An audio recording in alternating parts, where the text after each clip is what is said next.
sa papaanong paraan. So sa papaanong paraan nga ba tayo magiging busy sa Panginoon? Sa pamamagitan ng pagbabasa ng Bible. Pero ano ba yung mas pinaglalaanan natin ng pansin? Mas pinaglalaanan ng oras?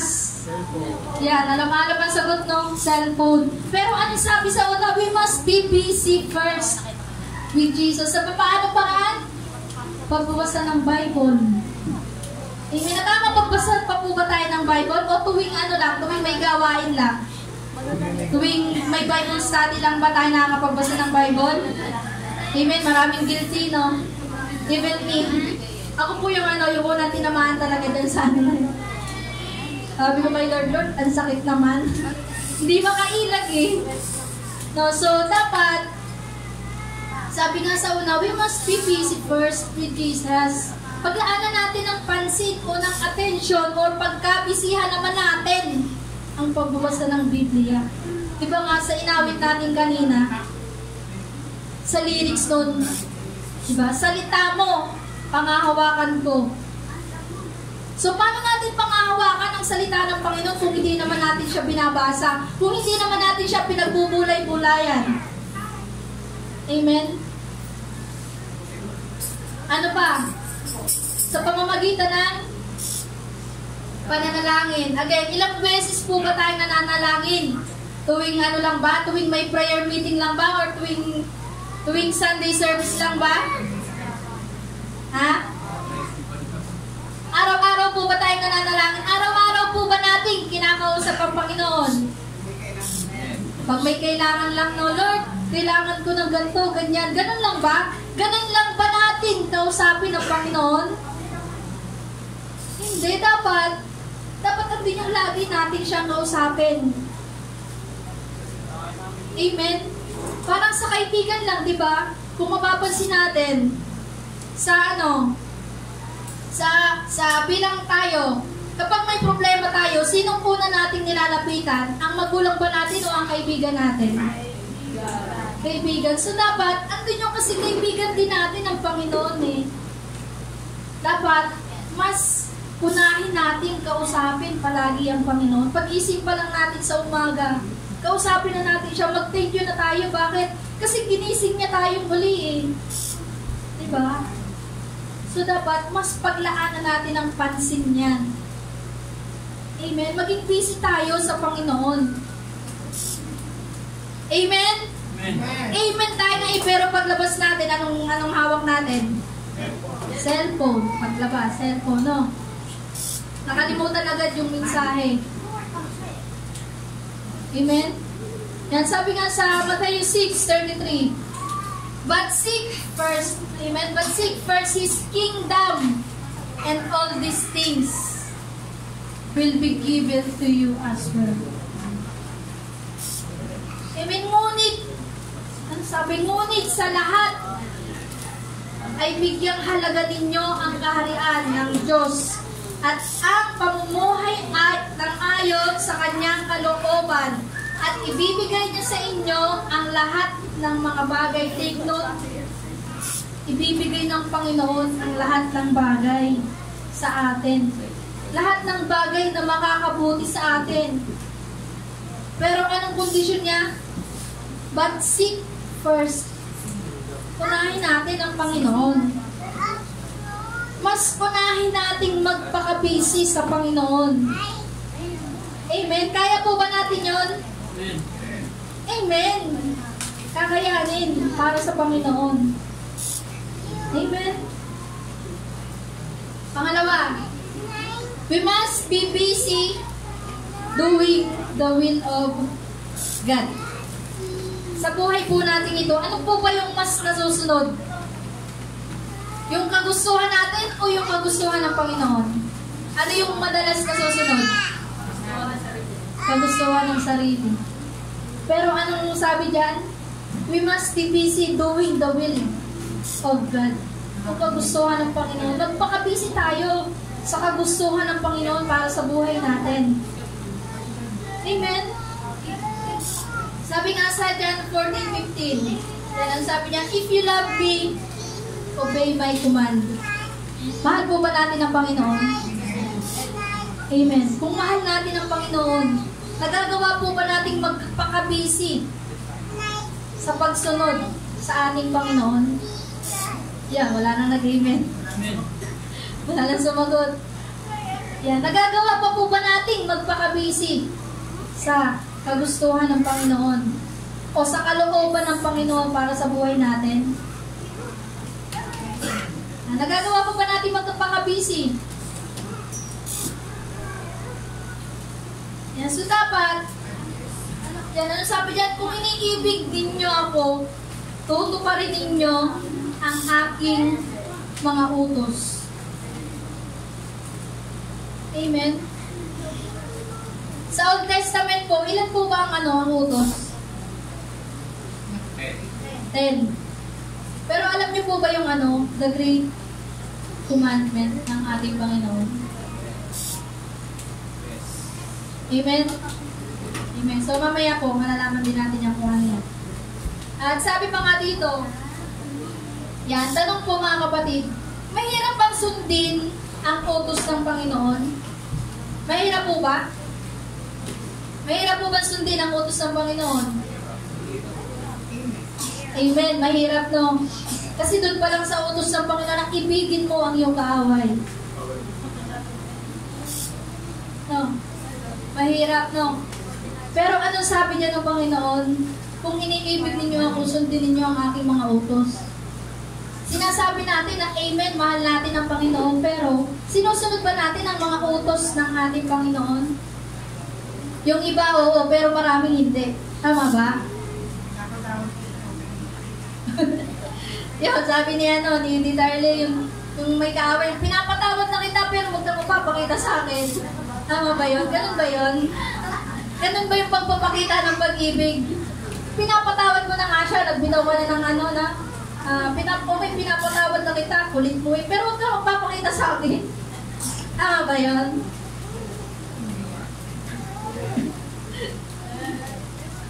Amen. So dapat, magpakabisi tayo sa pagsunod sa kalooban ng Panginoon para sa buhay natin. Amen. Kasi yung kalooban naman yun ng Panginoon para sa atin, ay yun yung mas ikabubuti natin eh. So dapat, mas pagsumikapan nating sundin ang kalooban ng Panginoon kesa sa kalooban natin.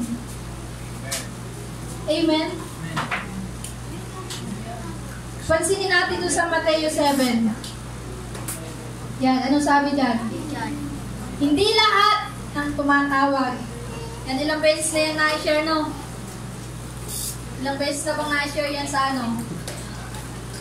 Maraming beses na. Yan, sabi nga sa Mateo 7:21. Ay. Yan, hindi lahat. Marcos pala to. Yan, sabi nga. 7:21.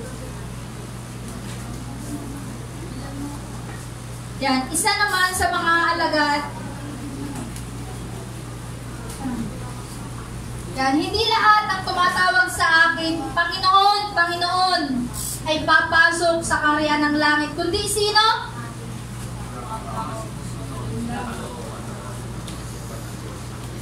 Amen. Kundi ang mga tao lamang na sumusunod sa kalooban ng aking Ama na nasa langit. Malinaw po. Malinaw ang sinasabi. Ang Panginoon po mismo ang nagsabi niyan. Amen. Hindi lahat ang tumatawag sa akin, Panginoon, Panginoon. Lahat po ba tayo tumatawag sa ating Panginoon? Amen. Di ba lahat tayo tumatawag sa ating Panginoon? Pero, sigurado na ba tayo na makakapasok tayo sa kaharian ng Ama? Amen. Amen. Dapat andun yung sigurado tayo. Amen. Diyan mo na. Pero dapat, sundin natin yung kalooban ng ating Panginoon. Dapat andun yung pagsunod natin sa kalooban ng ating Panginoon. Amen? Yan, parang medyo mabilis. At sabi nga sa number 3, we must be busy saving the souls. Yan. Tanong, kapatid. Ilang taon na po tayong Kristiyano? Yan, ilang taon na po tayong Kristiyano? Ilan? 7 years. Yung iba, ilan? Ilang taon? Ha? 8 years. Yung iba, ilan? 10 years. Yung iba? 1 year. 6 months. Yan. Bilang mga Kristiyano, bilang in 10 years na pagiging Christian natin, may mga na-share na ba tayo tungkol sa kaligtasan? Sa 10 taon natin na pagiging Kristiyano, alam po ba natin yung pagiging Christian? Yung pagiging born again, ang kasunod po nun ay follow. Pagsunod sa ating Panginoon. Pero tanong ulit kapatid, sa ilang taon na ating Kristiyano or in 10 years na pagiging Christian, nakapag-share na po ba tayo sa ating pamilya, sa ating kaibigan tungkol sa kaligtasan? Or may na-share na po ba tayo tungkol sa kaligtasan? Meron na po ba? Or may na-save na po ba na kaluluwa sa pag-share natin tungkol sa kaligtasan? Meron po ba? Amen! Amen? Meron? Amen! Yan, alam po ng ating Panginoon yan. Yan, amen. Sabi nga sa yan, sabi nga sa Exodus chapter 4 verse 12. Now, go! Sabi ng Panginoon. Kaya nga lumakad ka. Now go, I will help you, speak you, and teach you what to say. Amen? Ano sabi? Kaya nga, lumakad ka. Lumakad ka na. Amen? Kaya nga, lumakad ka na at tutulungan kita sa pagsasalita at ituturo ko sa iyo ang iyong sasabihin. Praise. Yan, amen. Tinig. Yan, amen. Sabi ng Panginoon, now go! Lumakad ka. Amen? Sinusunod po ba natin yan? Lumalakad po ba tayo para mag-share ng salita ng Panginoon? Sabi dyan, no, tutulungan kita sa pagsasalita at ituturo ko sa iyo ang iyong sasabihin. Malinaw na sinabi. Kaya walang dahilan para tumanggi tayo kung nais ng Panginoon na mag-share tayo ng salita niya. Walang dahilan eh. Bakit? Kasi ayan o, tutulungan tayo ng Panginoon na magsalita. Amen? At ito pa sabi sa Marcos 16:15. Yan, ano sabi? At sinabi ni Jesus sa kanila, humayo kayo sa buong mundo at ipangaral ang magandang balita sa lahat ng tao. Amen. Again, tanong po kapatid, nagawa na po ba nating mangaral ng salita ng Panginoon? Nagawa na po ba nating mag-share ng salita ng Panginoon? Kahit simpleng sharing lang po sa kaibigan natin, nagawa na po ba natin? Amen. Praise God. Nagawa na natin. Praise God kasi nasusunod natin yung kagustuhan ng Panginoon na dapat natin gawin. Amen. Pero yung topic po natin, things we must be busy, yung mga bagay na dapat nating paglaanan ng atensyon. Dapat ito yung mas pinaglalaanan natin ng atensyon kasi nasa last days na po tayo kapatid. Nasa huling araw na po tayo. Kaya ano sabi ng Panginoon at sinasabi na Jesus sa kanila, humayo kayo sa buong mundo at ipangaral ang magandang balita sa lahat ng tao. Amen? Amen po ba? Dapat. Kaya kapag ina-assign tayo sa gawain na mag-share ng salita ng Panginoon, Huwag na natin siyang tanggihan. Bakit? Kasi anong sabi sa Exodo? Tutulungan kita eh. Sabi din, no? I will help you speak and teach you what to say. Amen? Tutulungan kita sa pagsasalita at ituturo ko sa iyo ang iyong sasabihin. Kaya sa mga na-assign po ng Panginoon para mag-share ng kanyang salita sa mga gawain, wag po natin siyang tatanggihan. I-grab natin siya kasi ayun yung isa yung blessings para sa atin. Amen, yung magbahagi ng kanyang salita. Kaya huwag na tayong tumanggi. Yan, sa mga na-assign po, tatanggapin na po ba natin yan ng buong buo? Sa mga na-assign, mag-share. Sa Bible study, tatanggapin na po ba natin yan? Amen! Dapat amen! Kasi ang Lord ang tutulong sa atin para magsalita. Amen? Kaya huwag na tayong panghinaan pa ng loob. Huwag na tayong panghinaan pa ng... Huwag na nating mas pangibabawin pa sa sarili natin yung kaisipang, ay baka magkamali ako ng sasabihin, ay baka ganito, ganyan. Yung mga doubt, huwag yan. Kay Satan yung mga doubt na yan eh. Amen? Amen? Anong sabi niya? Tutulungan tayo ng Panginoon para maibahagi ang kanyang salita. Amen? Kasi kung tayo lang mismo sa sarili natin, hindi natin kaya eh. Hindi natin kaya kung wala ang Panginoon sa buhay natin. Amen? Amen? Kaya sa mga na-assign, china-challenge po tayo ng Panginoon, i-accept natin yan. Kung ma-assign man tayo sa Bible study, tanggapin natin. Amen? China-challenge po tayo ng Panginoon. Kasi hindi na tayo mga bata, hindi na tayo baby, yung tipong tayo na lang yung kain ng kain, receive ng receive ng pagkain. Dapat magpakain din tayo. Amen! Amen!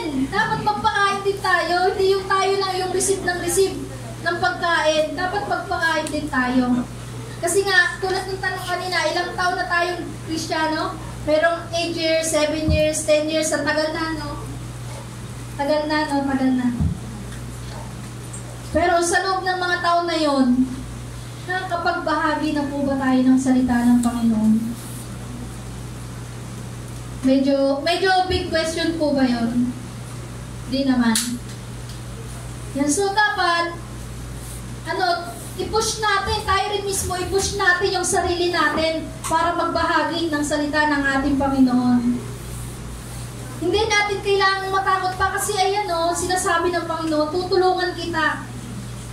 Amen, tutulungan kita sa pagsasalita at ituturo ko sa iyo ang iyong sasabihin. Amen po ba? Amen? Yan. Yan po yung dapat nating pagkamisihan. Yung mag-share ng gospel. Hindi ang pag-cellphone. Kung gagamit man tayo ng cellphone, gamitin natin tong cellphone na to sa pag-share ng kanyang salita. Amen? Kung hindi natin mabitaw-bitawan tong cellphone na to, gamitin natin to, gawin natin tong instrumento para makapagbahagi ng salita ng Panginoon. Amen? Hindi ba natin napapansin, pag nasa newsfeed tayo, scroll tayo ng scroll, hindi natin napapansin ang dami ng nasayang na oras, saka i-scroll natin, saka ka-chismis natin sa pag-i-scroll. Hindi natin napapansin, ang dami ng nasayang na oras sa pag-i-scroll lang sa newsfeed. Amen? So, gamitin natin itong cellphone na to, kung hindi natin siya maiwan, kung hindi natin siya mabitawan, gamitin natin to para sa ikalalago natin sa ating Panginoon. Gamitin natin to para magbahagi ng salita ng ating Panginoon. Amen? Kasi diba, meron na rin apps ng Bible. So, andito na siya sa cellphone. Diba? Gawin natin itong instrumento, itong cellphone na to, na makapagbahagi ng salita ng ating Panginoon. Amen? Hindi yung tayo yung nakokontrol ng cellphone na to. Huwag tayong magpakontrol sa cellphone na to. Amen? Amen po ba? Amen. Pero paglabas, newsfeed, okay, scroll. Wala na, ubos na yung oras. Inabot na ng madaling araw, makaka-scroll lang sa newsfeed. No? Sino yung ganon? Yan. So, dapat mas paglaanan natin ng pansin yung pagbabahagi ng salita ng ating Panginoon. Yan, no? Sharing God's Word. Alam niyo po ba, kapatid, ang sarap po kung sa mga naranasan na to, ang sarap po sa pakiramdam na makapag-share ng salita ng Panginoon. Lalo na kung tinanggap nung sineshare natin ang Panginoon bilang sariling Panginoon niya at tagapagligtas ng kanyang buhay. Di ba ang sarap sa pakiramdam nun? Sa mga nakaranas nun, di ba napakasarap sa pakiramdam nun? Amen. Sa mga hindi pa nararanasan yun, try natin, kapatid. Try mo yan, kapatid. Try mong mag-share ng salita ng Panginoon. Amen. Ang sarap sa pakiramdam nun. Amen. Talagang mapag-feel mo yung presensya ng Panginoon sa mga oras na yun. Talagang tunay nga na sabi sa Exodo, na tutulungan kita sa pagsasalita. Amen. Tutulungan kita sa pagsasalita. Amen. Kaya, mas paglaanan natin ang atensyon yung makapag-save ng kaluluwa. Amen. We must be busy saving the soul. Amen. Paglaanan natin ang atensyon yan. Sikapin natin. Again, wag po tayong patatalik sa cellphone na to. Kasi hindi natin napapansin, kapatid. Nagiging sunod-sunuran na tayo dito sa bagay na to eh. Hindi po ba natin napapansin yon? Nagiging sunod-sunuran na tayo dito sa cellphone na to. Amen? So, mas pagsumikapan natin yung makapag-win ng kaluluwa. Amen? Ito nang sabi sa 4. Yan, sa 4. We must obey the commandment. Yan. So, tulad po nung tanong ko po kanina, ilan nga po ulit ang utos sa Old Testament? Sa Exodus chapter 20 verse 1 to 17, ilan? 10. Pero lahat po ba yun ang susunod natin? Hindi. Alin po yung mas marami doon? Yung nasusunod natin yung kautusan o yung paglabag sa kautusan? Paglabag. So, alam natin mismo sa sarili natin, no? Alam natin mismo sa sarili natin na mas marami ang nagagawa natin na salungat sa kautusan ng Panginoon. Pero alam niyo po ba yung Great Commandment? Yung 2 utos ng Panginoon. Una, sabi nga sa Mateo, love the Lord your God with all your heart. Pwede po bang basahin natin ng sabay-sabay? Love the Lord your God with all your heart, with all your soul, and with all your mind. Yan, sinusunod po ba natin yan?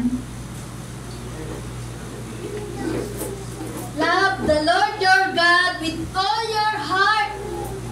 Amen. With all your soul and with all your mind. Yan po yung unang utos ng Panginoon doon sa Great Commandment.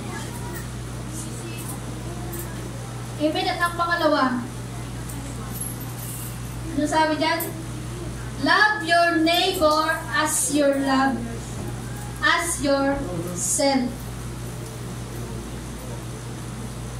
Amen. So, minamahal po ba natin yung kamag-anak natin, yung mga kaibigan natin, yung kapitbahay, even kapitbahay natin?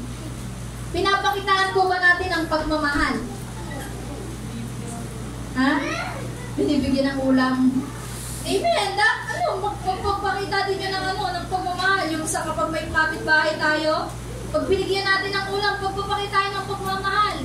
Sa amin po, sa Bicol, usong-uso yun eh. Kaya nga si Mama, lagi siyang libre sa pagkain kasi yung kapitbahay niya, tatawagin lang si Mama, okay na, may pain ulam na. So, yun po yung yung pagpapakita ng pagmamahal natin sa kapwa natin. Amen. Kung mahal natin yung sarili natin, pakita rin natin sa kapwa natin yung pagmamahal. Amen. Una, ibigin natin ang Panginoon ng buong ano? Ng buong puso, ng buong kaluluwa at ng buong isip. Amen. At ano yung pangalawa? Love your neighbor as yourself. Yan. Pakita po, mas pagkabisihan po natin yan, yung pagsunod sa utos ng ating Panginoon. Amen. Mas paglaanan natin ang attention yan. Amen. Mas paglaanan natin ang attention. Yan. At ang panghuli po, yan, mas paglaanan natin ng attention, yung pagmamahal natin sa Panginoon, at yung pagmamahal natin sa kapwa, hindi yung pagsiselfone, hindi yung ano pa? Hindi yung pagtatrabaho. Yan o, grabe no. Hindi yung pagtulog. Yung tipong may gawain, may antok. Ano yung mas pinili niyang gawin? Matulog. Instead na umatin sa gawain. Amen po ba? So kahit pagod po tayo, pag sumikapan natin bumangon para sa Panginoon, kasi ang Lord ang magbibigay sa atin ng kalakasan eh. Huwag natin isipin na pagod ka, na pagod tayo dahil sa trabaho. Opo, napapagod tayo dahil sa pagtatrabaho natin para sa mga taong mahal natin. Pero, sikapin natin bumangon para sa ating Panginoon. Kasi ang Lord ang magbibigay sa atin ng kalakasan. Amen. So, hindi na po ba tayo matutulog kapag may gawain? Amen? Wala si Brian. Tulog. Yan, at ang panglima po, parang ang bilis natin. Ikasakto lang. Yan. At ang panglima, we must be prepared and be busy for the coming of Jesus. Alam po ba natin na malapit nang dumating ang ating Panginoon? Ha? Amen. Alam pala natin na malapit nang dumating ang Panginoon eh. Pero bakit? Bakit mas pinaglalaanan pa rin natin ng attention ang mga gawa ng sanlibutan? So, kung alam natin na malapit nang dumating ang Panginoon, bakit mas pinaglalaanan pa rin natin ng attention yung mga makamundong gawain? Amen? Amen po ba? Kung alam natin na malapit nang dumating ang Panginoon, bakit mas pinaglalaanan pa rin natin ang pagtulog kaysa umatid ng gawain? So, instead na ganito yung gawin natin, ganyan yung gawin natin, no? Mag-share tayo ng salita ng Panginoon. Instead na matulog tayo, instead na sayangin natin yung oras natin sa pagtulog, mag-share tayo ng Amen. I-share natin yung salita ng ating Panginoon. Amen. Instead na mag-cellphone tayo, instead na maubos yung oras natin sa pagsi-cellphone, mas paglaanan po natin ang pagbabasa ng Biblia. Kaya po ba natin yun? Kaya po ba natin? Walang nag-i-amen na. Kaya po ba natin na mas paglaanan natin ng attention or mas pagkabisihan natin ang pagbabasa ng Bible? Kaya po ba? Kaya po ba? Amen. Sikapin natin kayanin. Amen. Sikapin natin kayanin yan. Amen. Kasi malapit na ang pagdating ng ating Panginoon. Yung mga yan po, yung pagbabasa ng Bible, pag-share ng salita ng ating Panginoon, pagkikipag-usap sa ating Panginoon, ayan po ang mga kahandaan sa pagbabalik ng ating Panginoon. Amen. So, saan po ba tayo nagpe-prepare? Ano po ba yung preparation na ginagawa natin bago dumating ang ating Panginoon? Ano yung preparation na ginagawa natin? Saan ba tayo mas nagpapaka-busy? Saan po ba tayo mas nagpapaka-busy? What if biglang dumating ang Panginoon? Busy tayo sa pag-i-scroll ng cellphone. Ano kaya mangyayari sa atin? What if biglang dumating ang Panginoon? Busy tayo sa pagtulog instead na magbahagi ng salita ng ating Panginoon. Amen. Yung mga bagay pong yan, hindi naman siya masama eh. Nagiging masama lang siya kapag sobra. Amen. Kapag sobra, doon lang siya nagiging hindi na tama. Amen. Again, sa 10 years natin ng pagiging Kristiyano, nagawa na po ba natin magbahagi ng salita ng ating Panginoon? Sa 10 years natin ng pagiging Kristiyano, nagawa na po ba natin makapag-win ng kaluluwa? Sa 10 years natin ng pagiging Kristiyano, sa 10 years natin ng pagiging Kristiyano, natapos na po ba natin basahin ang Bible? Tamang-tama rin talaga ako dito eh. Kasi, ilang years na ba ako? 2012 until now. 10 years ba? 10 years no? Sa 10 years natin ng pagiging Kristiyano, natapos na po ba natin basahin ang Bible? Natapos na po ba natin basahin ang salita ng ating Panginoon? O yung kahit yung kahit New Testament, nagawa na po ba natin basahin simula sa Matthew hanggang sa Revelation? Or nagbabasa lang tayo pag naisipan natin? Yung tipong kung ano lang yung mabuklat natin, yun lang yung babasahin natin. Amen.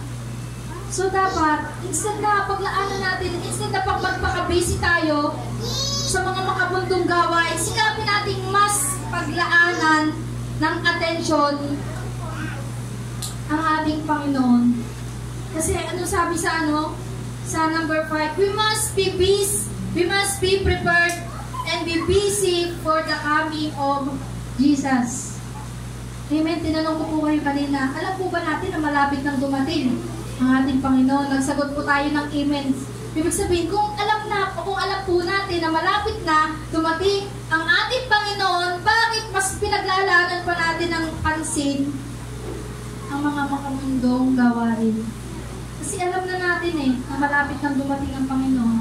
Bakit mas pinaglalaanan pa natin ng atensyon yung mga makamundong gawain? Amen. Yung pag-aaral po natin ng II, nabibigyan po ba natin siya ng oras para makapagkabisa? Guilty. Maraming guilty, no? O ngayon lang tayo magkakabisa kasi may II mamaya. Ngayon lang. Ilang linggo yung lumipas. Ilang araw yung lumipas na binigay sa atin ng Panginoon. Ilang oras yung lumipas na binigay sa atin ng Panginoon. Kahit ilang minuto lang, pagkabisa tayo ng II, nagawa ba natin? Nagawa po ba natin? Hindi. Yan po yung sinasabi ng ating Panginoon. Yan po yung pinaparating sa atin ng Panginoon na dapat mas paglaanan natin ang atensyon ng ating Panginoon. Mas paglaanan natin ang atensyon ang kanyang salita. Mas paglaanan natin ang atensyon ang pakikipag-usap sa ating Panginoon. Amen? So paglabas po natin ng pinto, anong gagawin natin? Paglabas po natin ng church ito, anong gagawin natin? Balik ulit sa dati, no? Yung tipong, yung narinig natin na mensahe, pumapasok nga siya dito, pero anong nangyayari? Lumalabas din. So yung pumasok na mensahe dapat natin sa isip natin, huwag nating hayaan na lumabas sa kabila. Dapat idiretso natin siya dito para hindi siya makawala. Amen. Huwag natin pakawalan yung mga mensahe na nagmumula sa ating Panginoon. Kasi yan yung makakatulong sa atin. Ano sabi sa Mateo 7? Hindi lahat ng tumatawag sa akin, Panginoon, Panginoon ay makakapasok sa kaharian ng Ama. Kundi, sino? Kundi yung mga sumusunod sa kalooban ng aking Ama. Amen. Malinaw po? Malinaw po ba? Amen. Sigapin natin yung mga naririnig natin, itanim natin sa isip natin, lalong higit, itiretso natin sa puso natin. Amen. Amen po ba? So ano nga po ulit yung ano? Ano nga po ulit yung title ng pinag-aaralan natin? Amen.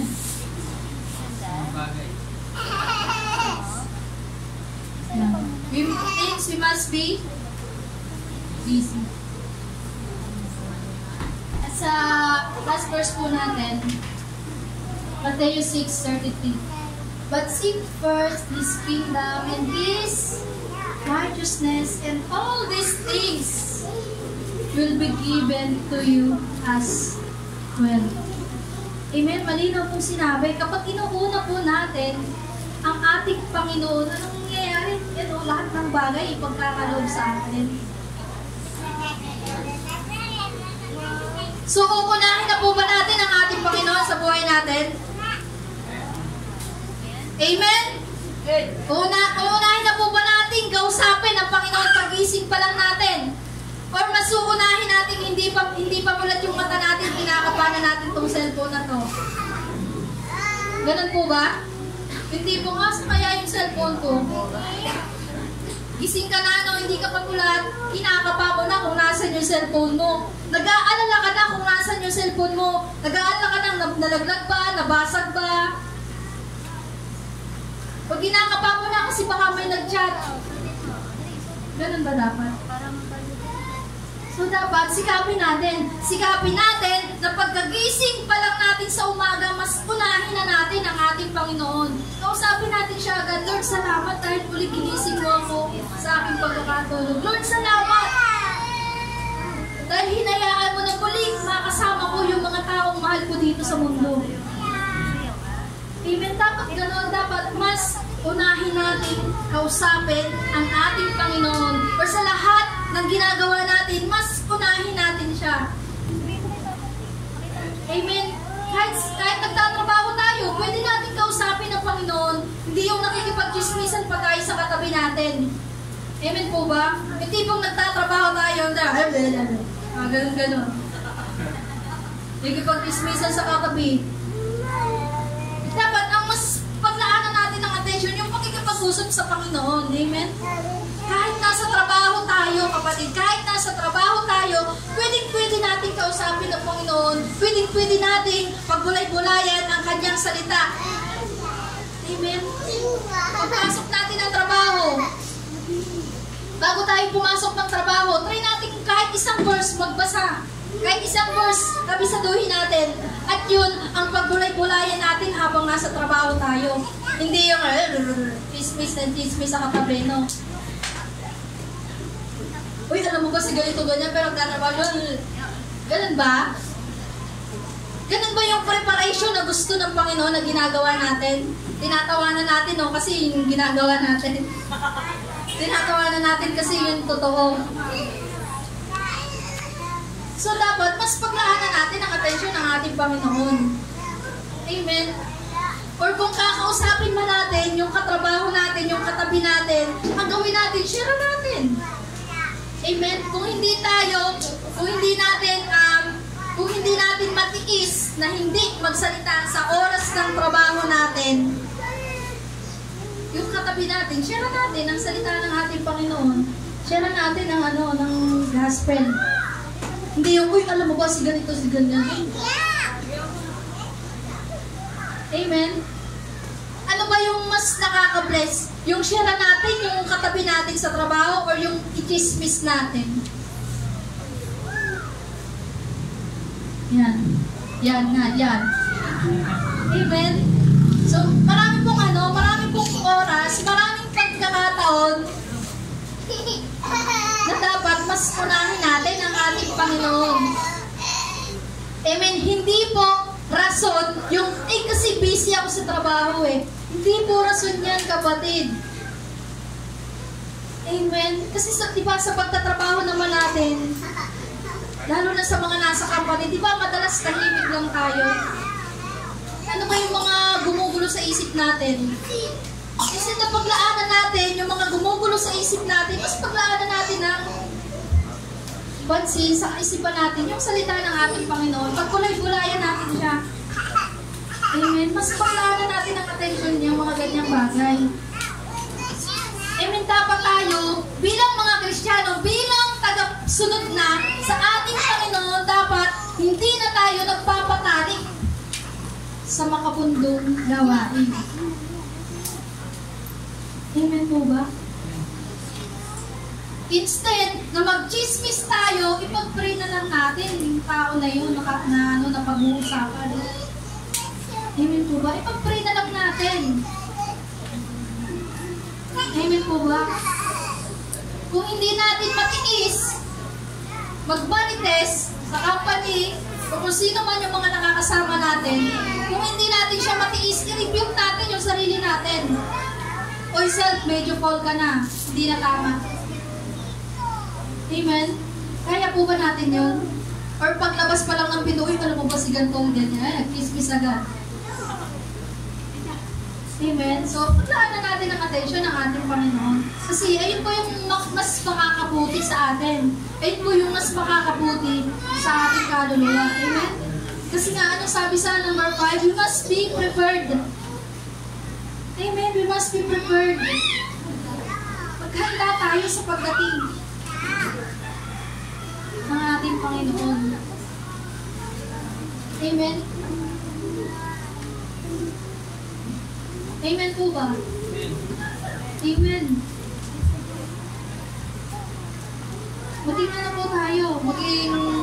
Maging mas magpakabisi po tayo sa ating Panginoon. Amen. Mas paglaanan natin ang atensyon ng ating Panginoon. Alam niyo po ba yung narinig niyo na po ata ito, yung isang kapatid na napapanood ko lang din. Sa siya? Sa Christian.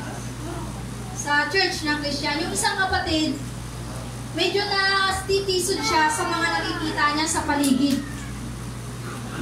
Pero anong sinabi ng pastor? Kumuha ka ng baso na may lamang tubig at itry mong umikot ng 3 beses na doon ka lang nakatingin sa basong yun na may lamang tubig.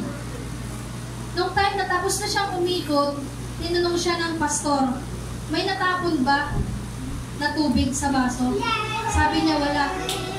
Bakit? Kasi yung focus niya, nandun lang sa hawak niya, hindi sa mga tao na nasa paligid sa kanya. Ayun po yung dapat nating gawin na mas mag-focus tayo sa ating Panginoon. Hindi dun sa mga nakapaligid natin na siya minsan na naging dahilan ng pagkalayo natin sa ating Panginoon. Amen? Sabi nga sa Hebrew 12 verse 2, ano ba yun? Sabi sa Hebrew chapter 12 verse 2,